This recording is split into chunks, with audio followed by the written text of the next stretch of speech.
It's Wednesday, the 18th of October, show number 40, Photo Walkthrough Tutorial 10, Chapter 3. Hello, and on the show this week we finish our Maocock Castle image, we've got our first ever viewer message, and we've got some brand new closeout music from my favourite band in the world ever.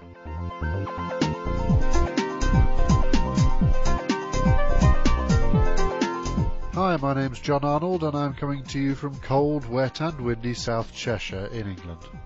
But in a couple of days I'm jetting off once again, to Vegas this time for a friend's wedding. Yes, it's been a busy year.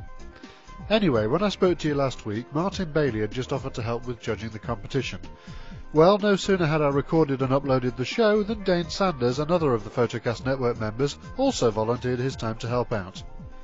Dane produces a weekly video podcast called The Simple Photo Minute. Each show focuses on a particular photography-related topic, and often the shows feature a guest presenter. My personal favourite was The Simple Holger Minute. I was so inspired by that I'm working on getting myself a Holger as well. So anyway, check out Dane's show at www.simplephotolife.com.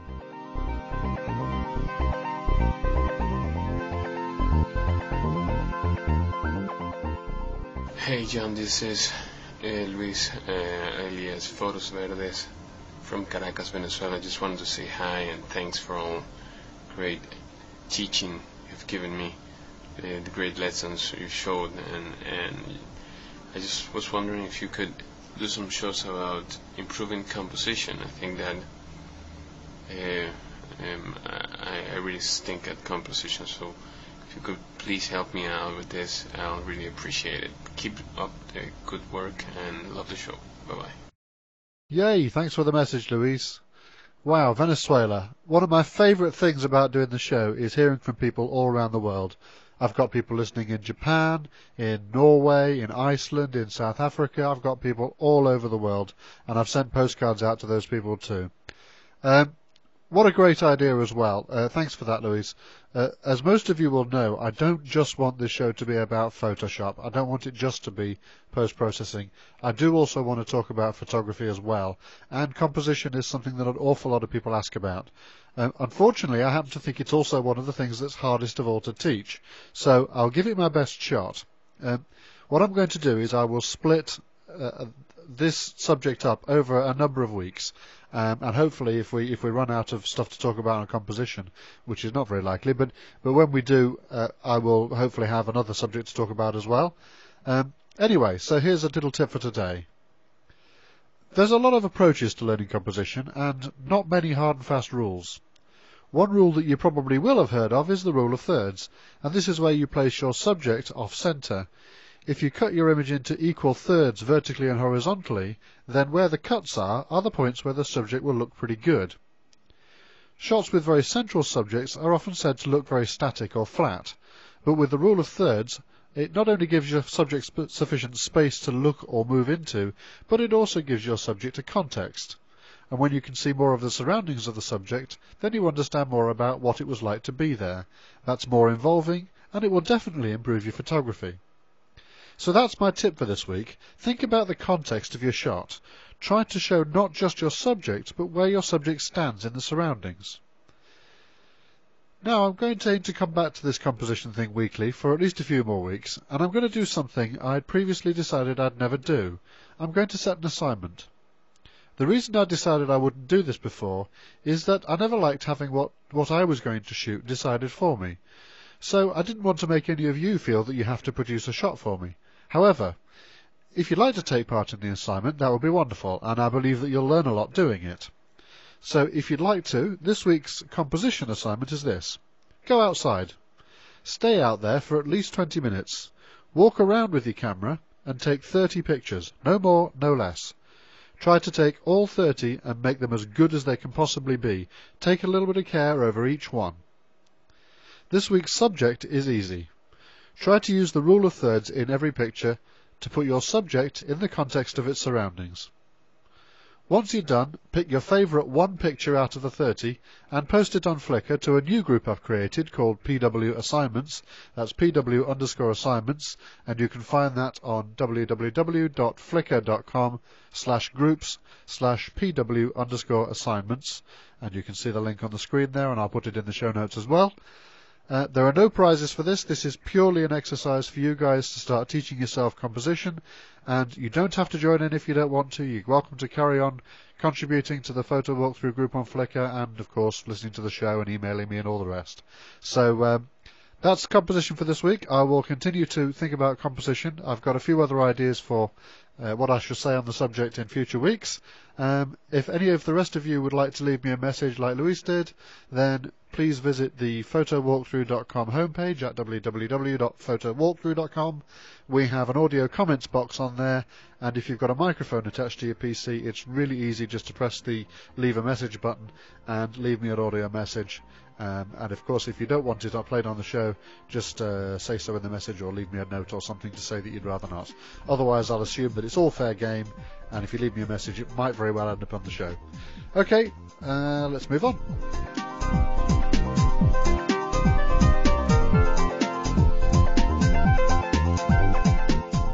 Some of you will have noticed that last week I ended the show with a song. I've been thinking for a while that I ought to have a big sort of close-out tune, something that you can sing as you go. They always say open big and close big.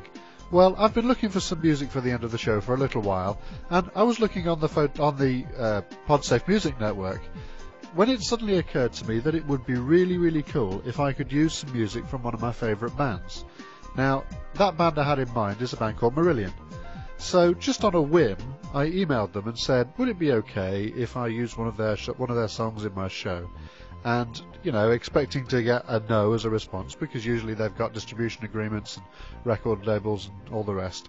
So I asked the question, and I was very, very surprised and pleased when I got an email back saying, as long as it's the latest album, because they've got their own distribution agreement for that one, then yes, I could use a song. So thank you very, very much, Marillion. I've already sent you in an email. You guys are my absolute favourite band. I recommend anybody that likes the music you hear there to check them out at www.marillion.com, and if you get the chance, go and see them live. They are absolutely fantastic, and it's not the same old Marillion that you'll remember from the 80s. The lead singer from back then, unfortunately now, is a solo artist, a chap called Fish. The new guy, Steve Hogarth, absolutely fantastic singer. The band is as good as it's ever been, so check them out.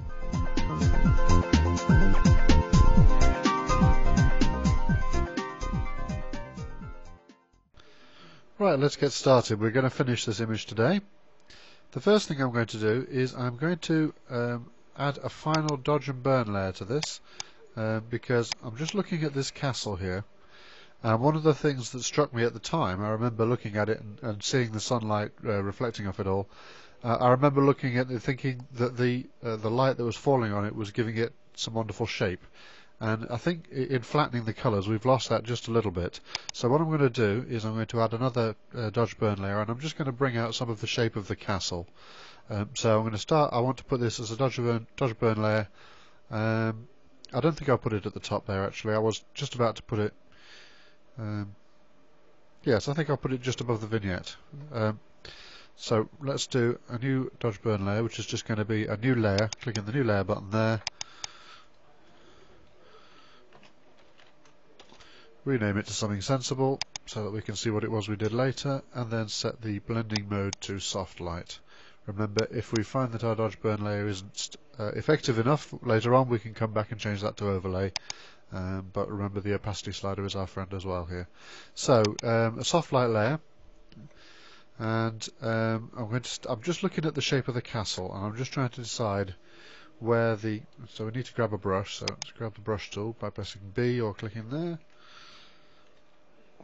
Grab an appropriately sized brush. I'm just seeing where the shadows are at the moment on the castle, or where at least the darker areas of those, and where the light's coming from.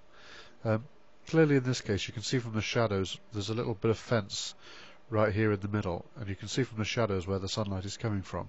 So we should see that there's a little bit more light on this leading edge here, and also there's a little sort of edge in there. and maybe a little bit of light just poking through the middle there and on the front of the castle here, and that's roughly what we see. So I'm going to just gently, with very light strokes, I'm just going to burn down just a little bit there. And also, in order to try and make this edge here a little bit more visible, I don't want to lighten it up because I don't want to take any detail out, so what I'll do is I'll darken next to it, just sort of along that edge a little bit. And anywhere where I see there is a natural tendency for sort of darker detail on the side of the castle, I'm just going to bring it out a little bit more. So I'm looking for the darker bits, and there's some wonderful stonework on the edge there. Now I've probably gone a little too far, it's gone a little bit too dark, just there, look.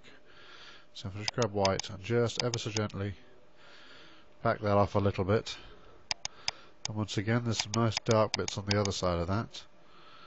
Don't want to go too far because remember this edge is supposed to be catching the light. Now I've thought for a while that, let me just zoom right in here, I've thought for a while that this part of the castle here is looking a little bit over bright, so I know it's supposed to be where the light's catching. I'm just going to ever so slightly layer in just a little bit more darkness there, and in order to keep the rounded shape of the castle, that means I'm going to have to just darken down a little bit over here where it should be going off round the corner and the light stops hitting so much. So just to keep that rounded shape in the castle, and also just to keep the light in control. It almost looks a little overexposed, or it did. It's darkened down a little bit now, but it almost looked a little overexposed there. So I just layered in a little bit of darkness, and I'm just doing the same thing. I'm just moving around, going from place to place on the picture, looking for darker detail.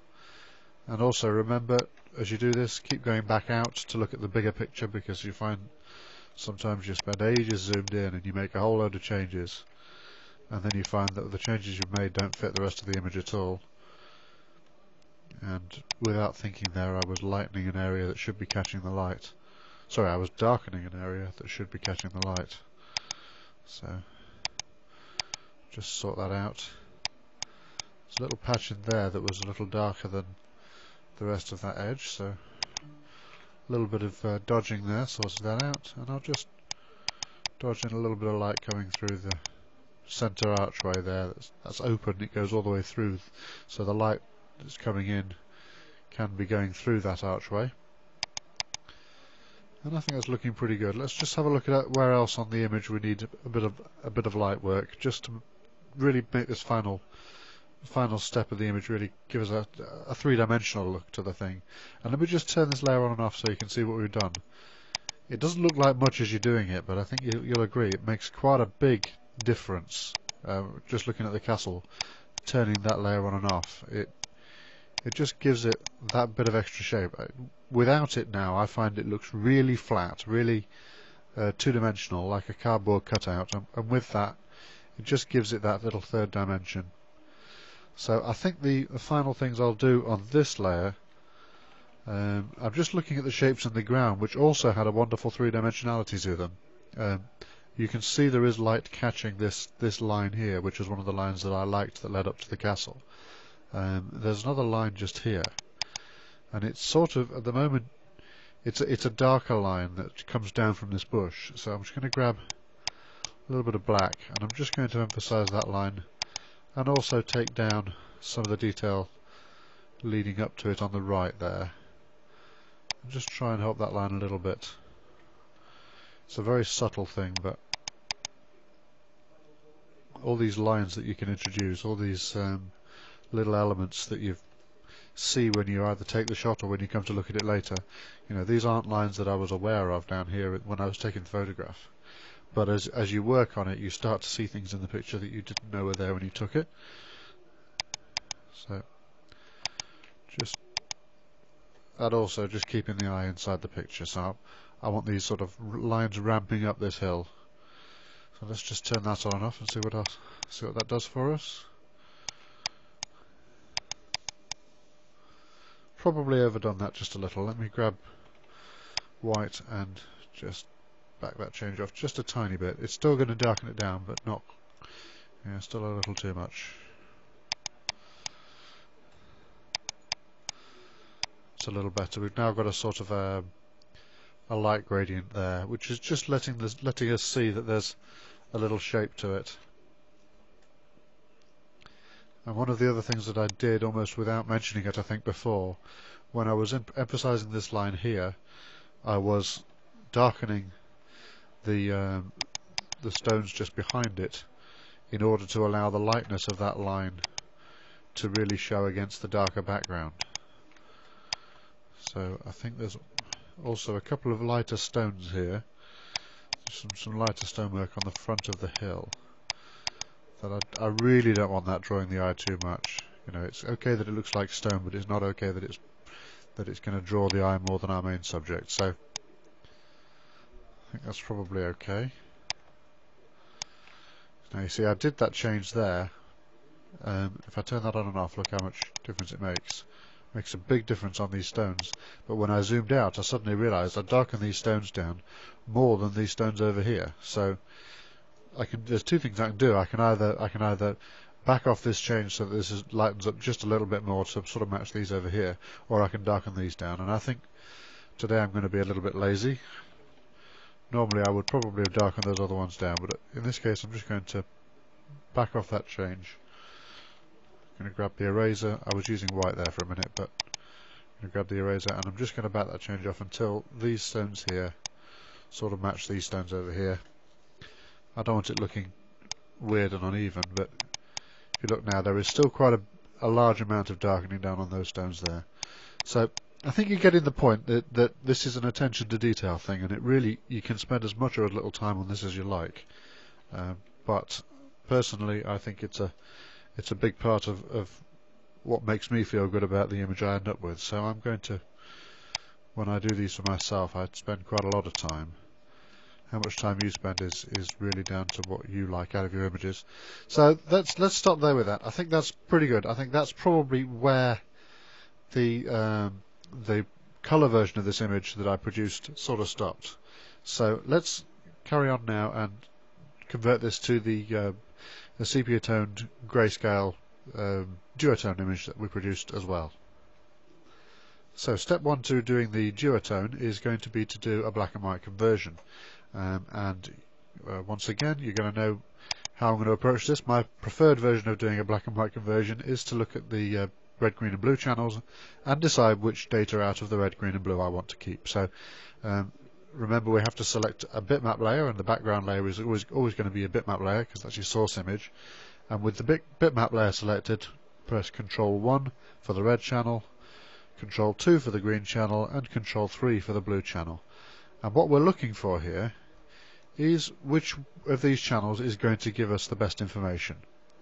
And this is a fairly typical example. The red channel is going to give us probably the nicest skies and the nicest large blocks of colour. So if you look at the red channel there, we've got a darker sky, which I happen to like. I like the sky to look dramatic. The subject is the lightest thing in the shot, and we've got reasonable detail in the ground here and on the castle itself. Moving on to the green channel, if I zoom right in, let's just look at the stonework here, and I compare. That's the red channel and that's the green channel, and I think you'll agree that the green channel has significantly better detail for what we want to show in our final black and white version. So that's typical of the green channel. The green channel usually has the bulk of the detail that you're going to be interested in keeping in your image. And then the blue channel, not often useful. In this case, actually, this shot was taken at a pretty good ISO, and there isn't really a lot of noise in this image. I'm just looking around. I really can't see much noise in this image at all. But typically the blue channel is going to be the noisiest of the channels, and it doesn't usually give you very much useful data in terms of either detail or blocks of brightness. So in this case I'm going to ignore the blue channel, and I'm going to take some data from both the red and the green. So having made that decision, I'm going to press Control and the key to the left of the one. And if that doesn't work for you, you can go to the Channels palette, which is, in my case, I've got it docked next to the Layers palette. But if you can't see the Channels palette, you can go to Window Channels. And You can see here the Control 1, Control 1, Control 2, Control 3. On a Mac that'd be Command 1, Command 2, Command 3. You can just get back to your RGB by clicking the top button. In my case it says Control and tilde, and the tilde key on the British keyboard is not where you'd expect to find it. The tilde key on the British keyboard is next to the Enter key. What this actually means is Control and the key in the top left of the keyboard, but they've got their keyboard shortcut shown wrong there. So going back to our layers, coming right back up to the top here, I'm going to do this above all the other layers. So above the last layer we did, which was the hue saturation, and then I'm going to add a new adjustment layer, and this is going to be a channel mixer layer. And then in the channel mixer dialog which pops up, we get the channel mixer dialog, which we choose the monochrome button, which means our output channel turns to just grey. That's the only option we've got then. And I'm going to start with 50% each of red and green and just see how that looks. And I'm thinking that's looking pretty good actually. Let's just try dragging the green and the red up and down a little bit, see what we get. Now I've just put a little more green than red in there, and the ground is nicely separated against the background. The castle has got a reasonable amount of light, but the clouds here are looking a little bit light. So let's go the other way. Let's put a little bit more red than green. And that's looking pretty good. The castle is now sort of similar equivalent brightness to the clouds. We've got a good amount of detail. I think probably let's just go somewhere in between those two. That's quite nice there, with the red at 75 and the green at yeah, around the 30 mark. Let's leave that there. Let's just zoom in and see how that looks. Looks like we've got decent detail on the castle. It doesn't look too bright. In the red channel, the detail looked a little bit over bright. So, right. Final step to our image here is going to be the gradient map. Now, once again, I'm going to add a new adjustment layer, which is this button at the bottom, and I'm going to choose gradient map. And this time, the gradient map window pops up, and we can see that this is going. At the moment, if I click on that gradient, it produces the gradient editor, which is here. And at the moment, it's going from it looks like foreground to background color. It is, yeah, just foreground to background color. That's not quite what I want. What I want is black at the bottom and white at the top, which is this third icon across. And then I'm going to make a new point in the middle just by clicking. Just going to click on the gradient. And in this case, I want that color to be. So if I double click on that tab that I just created, I'm going to choose. What do I want? I want sort of a browny color.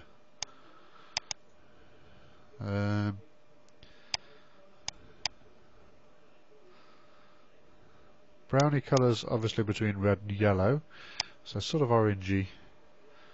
Let's go about there and see how that looks. It's not as rich brown as you'd expect. You find that these things. Oh, I think I've got that straight off right away.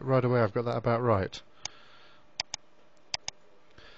What I am noticing though is that the grass here is looking a little bit over light.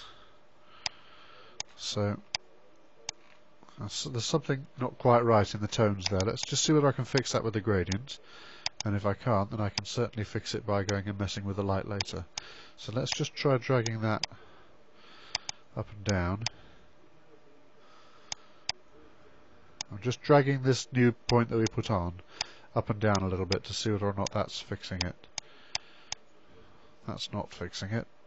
Let's try making the colour a little bit darker.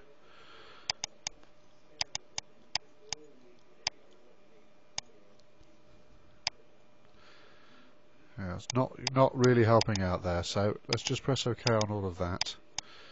And then let's go back to our final dodge burn layer over here. And I'm just going to, once again, I'm going to grab my brush with a black foreground colour. And this time, just with quite a large brush, I'm just going to put a couple of stripes of darkness over that grass where it's looking just a little bit over bright, and just burn them down just a tiny bit more than they already were. And I think that's looking a bit better. Just having a look at those clouds. This is something I find quite often as well. Let me just undo what I just did there. I find that clouds like this, when you're working in colour, you want to bring out the shape in these clouds, and in colour you seem to bring out the shape a lot more easily. But when you go to either grayscale or black and white, suddenly you find that you can actually burn these even more, and more detail starts coming out that you weren't seeing before, and it just didn't look right in colour. But when you come to do it in black and white, it seems to let you do it even more than you were doing. So let's just, all I'm doing is with a black brush on the dodge burn layer, very lightly painting stripes of black across the clouds, and where it doesn't look right, like where I just did it, because there's a bit of white there that I managed to lose, I'm just Control Zing to undo the change. Yeah, I think we've probably got, without spending a lot more time on it, probably got the majority of what we want out of the cloud there. Let's just see. Yeah, actually, with turning that dodge burn layer off, look, I'm now seeing it's considerably lighter here in the sky than it is over here. So I'd obviously managed to, in the colour version of this, allow myself to leave almost a halo along the edge of the hill there, and just with that dodge and burn layer, just taking that out a little bit. Unfortunately, there is a cloud that's behind this shoulder of the hill here, and there isn't much I can do about that. That should be lighter, it's cloud, but it's just along that edge there that we've got. It's a big halo, and it only really shows when you zoom right out.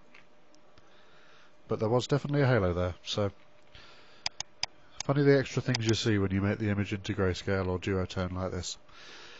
Okay, I'm going to stop there.